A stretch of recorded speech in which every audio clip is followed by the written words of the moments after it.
এবার দেবলীনার সমস্ত গোমর ফাঁস হয়ে গেল ইন্দ্রাণী গাঙ্গুলির সামনে। হ্যাঁ বন্ধুরা, ভিডিওটা লাইক দিয়ে দেখতে থাকুন। যে মুহূর্তে কিনা রওশন বলতে থাকে যে দেবলীনা, তুমি যে এত দিন ধরে ইন্দ্রাণী গাঙ্গুলিকে ঠকিয়ে এসেছো, তার সামনে মিথ্যে ভালো মানুষের অভিনয় করে এসেছো, তুমি তো তার ছেলেকে ভালোই বাসনি কোনোদিনও, তুমি শুধুমাত্র তার ছেলেকে ব্যবহার করার চেষ্টা করছো। তার ছেলেকে ব্যবহার করে তুমি রীতিমতো এই গাঙ্গুলি বাড়ির বউ হয়ে এই গাঙ্গুলি পরিবারের সমস্ত সম্পত্তি, স্থাবর অস্থাবর সমস্ত কিছু তুমি নিজের কবজায় করার জন্য তুমি রীতিমতো ঈশানের মতন একটা ছেলেকে বিয়ে করতে রাজি হয়েছে। এবং এই সমস্ত কিছু যখন কিনা আমি ইন্দ্রাণী গাঙ্গুলির কাছে গিয়ে বলবো, তার পরবর্তীতে তোমার কি আদৌ মনে হয় যে কোনো দিনও ইন্দ্রাণী গাঙ্গুলি আর তার ছেলের বউ বানাবে তোমাকে? ঠিক সেই মুহূর্তে যখন কিনা দেবলীনা বলতে থাকে যে ইন্দ্রাণী আন্টির কাছে কি তুমি এই সমস্ত কথা বলে কি তুমি আদৌ তাকে এই সমস্ত কথাবার্তা বিশ্বাস করাতে পারবে? কারণ আগেরবারও তো ঈশানের কথাতে তুমি এই বাড়িতে এসেছিলে, কিন্তু তখনও কিন্তু আমি সময় মতন ঠিকই তোমাকে ইশারা দিয়ে তোমার এই কথাগুলোকে ঘুরিয়ে দিয়েছি। আর এখন ইন্দ্রাণী গাঙ্গুলি রীতিমতো আমার হাতের মুঠোয় চলে এসেছে, তাই সেই সেটাই বলবে যেটাই আমি তাকে বোঝাবো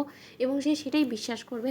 আগেরবার দেখো নি কীরকম করে আমি সমস্ত কিছুটাকে ঘুরিয়ে ফেলেছি। এখন ইন্দ্রাণী আন্টি কোনো মতেই তোমাদেরকে বিশ্বাস করবে না। এবং আমি যে এই সমস্ত কিছু শুধুমাত্র নিজের স্বার্থসিদ্ধি পূরণ করার জন্য এবং আমার মমের স্বপ্ন এবং এই গোটা সম্পত্তিকে জব্দ করার জন্য করছি, এবং আমার একটাই এম, সেটা হলো যে কোনো মূল্যেই হোক না কেন ইন্দ্রাণী গাঙ্গুলিকে পথের ভিখিরি করে দেওয়া এবং তার পরবর্তীতে ইন্দ্রাণী গাঙ্গুলির জায়গায় আমি নিজে এর জায়গাটা করে নেব এবং তার পরবর্তীতে গোটা চন্দননগরের নেক্সট জেনারেশনের ইন্দ্রাণী গাঙ্গুলি হয়ে উঠবো আমি। এবং আমার সেই স্বপ্ন পূরণ করার মাঝখানে যে বা যারাই আসার চেষ্টা করবে তাদেরকে আমি নিজে থেকে পথ থেকে সরিয়ে দেবো। দেখলে না অনুশ্রীকে কীরকম করে বুদ্ধি খাটিয়ে আমি তোমাকে দিয়ে আমি অনুশ্রীকে আমার পথ থেকে সরিয়ে ফেললাম। ঠিক সেইভাবেই তুমি তো ইন্দ্রাণী আন্টির কাছে গিয়ে আমার সম্পর্কে সমস্ত কথাগুলো তখনই বলতে পারবে যখন কিনা তুমি জীবিত থাকবে। রওশন, তুমি কি মনে করছো যে তোমাকে আমি জীবিত অবস্থায় এই বাড়ি থেকে ফিরতে দেবো?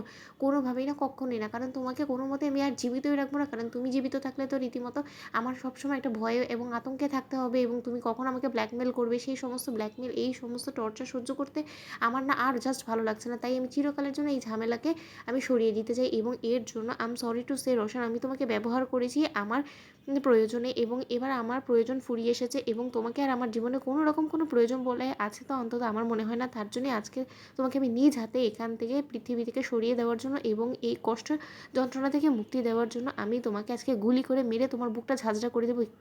এবং এতে করে তোমার মনের মধ্যে যে সমস্ত ভালোবাসাগুলো আমার জন্য রয়েছে সেই সমস্ত ভালোবাসায় রক্তের মাধ্যমে ঝরে পড়ে যাবে। এবং তুমি কি যেন একটা বলছিলে তুমি আমাকে ভালোবাসো, জানো তো রওশন, আমি চিরকালই তোমাকে ভালোবাসার মিথ্যে প্রতিশ্রুতি দিয়ে এসেছি।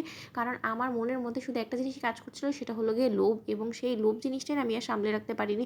এর জন্য আমি তোমাকে ফেলতেও পারছিলাম না। কারণ তোমাকে যদি আমি একবার আমার দিক থেকে সরিয়ে দিই তাহলে তো তুমি ইন্দ্রাণী গাঙ্গুলির সামনে মুখটা খুলে ফেলতে, তাই না? কিন্তু এখন তো আর সেই প্রয়োজনটা নেই, সেই প্রয়োজন ফুরিয়েছে, তাই আজকে তোমাকে আমি মেরে ফেলবো। ঠিক সেই মুহূর্তে দেবলীনা গুলি করে। তো বন্ধুরা লাইক এবং শেয়ার করে সাবস্ক্রাইব করতে ভুলো না।